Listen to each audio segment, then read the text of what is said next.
It's a living space not only for human beings, it's not only a living space for meditation, it is not a living space only for visitors, it's a living space for every plant, and even for, if I were to exaggerate, it is about a living space for tiny creatures also.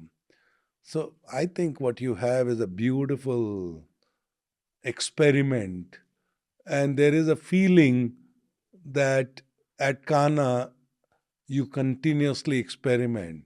It's a real honor and a privilege to host you at Kanha Shanti Vanam. So, first off, I'd like to ask you, what do you think of the campus? It's your first visit here. Rudy, uh, pleasantly surprised.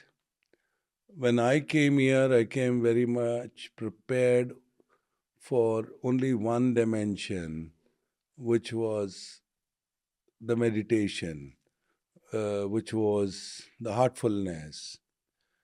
Uh, what I'm going back with is a multifaceted, a multi-dimensional campus, which is in a lot of ways, every day has been a lesson.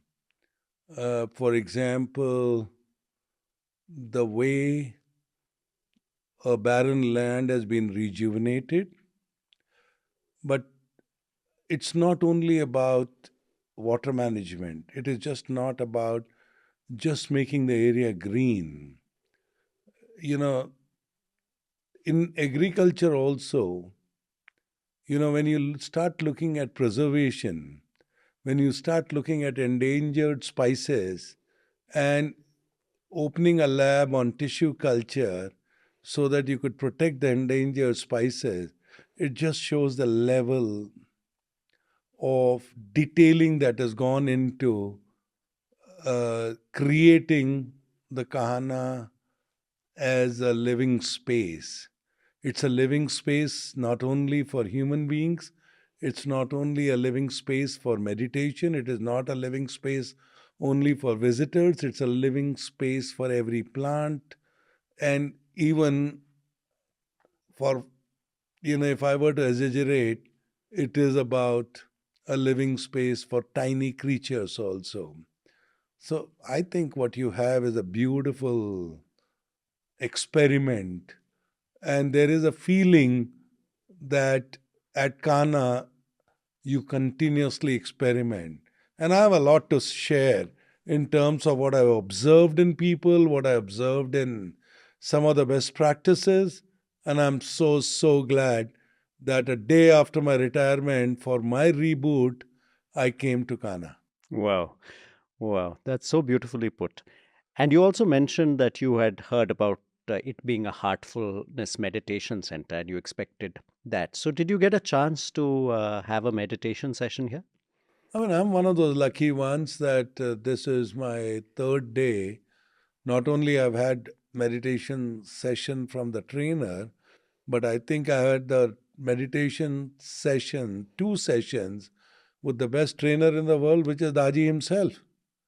So I think I'm fortunate that I'm here for 2 days, and both the days I've had a training session with Daji. That's amazing. And what was that experience like meeting Daji? What were your first impressions of him?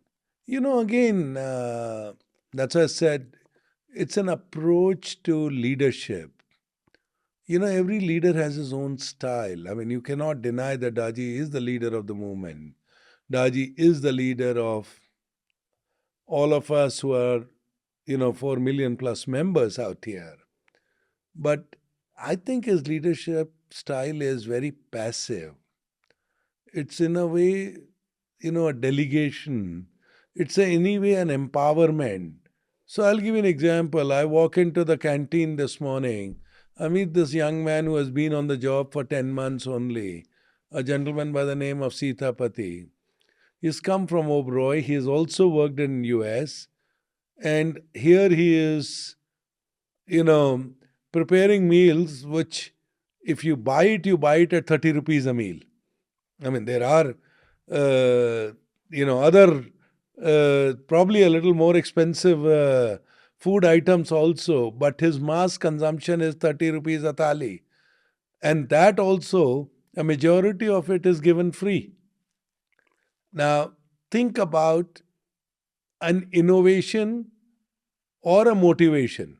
Innovation to serve it clean, serve it without any foreign particles, of innovation to make sure that you have a consistency in quality and you are doing it as a mass service. I asked Sitapati how many maximum meals has he served. He said 3 meals a day, 45,000 is the maximum I've served. 45,000 meals with the same staff, but a beautiful quality control. And I looked at his equipments, I looked at his, the level of cleanliness, I looked at his quality control for every bag where they do visual and final examination. They are able to catch contamination of foreign particles in a sack of rice or a sack of wheat. So, and number two was it was 360-degree. Nothing was being wasted. Mm. I mean, so my point is very simple, that when you have a sense of ownership, when you have a sense of empowerment, when you have a sense of serving, I think that's a beautiful culture. And I really salute Heartfulness as an institute and obviously Daji as a leader for instilling that spirit, the spirit of achieving. Absolutely. And it trickles down from the leader, as you would know so well, having led so many teams across your career. I wanted to ask you also, like coming to a heartfulness center. In India, we all have some sort of spiritual grounding right from childhood. We have either some sort of puja that we do or some saint that we visit. How was it for you, sir? Did you have a background in sort of a spiritual practice? I don't think I ever called it a spiritual practice. To me, there were two parts to my life. One was that I always believed in a supreme commander. My mother used to go to a gurdwara, so I've been going to gurdwara every week for all my life. My father, while he went to the gurdwara, he also went to the temple. And over a period of time, it was just that my father passed away very early when he was only 56. And because I worked a lot in south of India, I ended up going to Lord Tirupati Balaji temple. And I felt a sense of, you know, benign presence, a sense of, somebody, who gives you a feeling that he's there on that hill. So I started saying, and to me, my prayer to the God was every morning getting up and saying, "Thank you, God. I'm grateful." Before going to bed, saying, "Thank you, God. I'm grateful. Do look after us." The rest of the 14 hours of the day were always devoted, or maybe 15 hours, maybe 18 hours a day, were always devoted to making things happen. Hmm. I mean, I always acknowledge the presence of God, but then God sent me to, you know, be a worker bee. God sent me here to try and make an impact. And I made sure that I am the Karam Yogi, I am the Karmat. And that's the way I designed my life. So I didn't have anything to say that I would understand spirituality or mindfulness or heartfulness. I think this is my first exposure.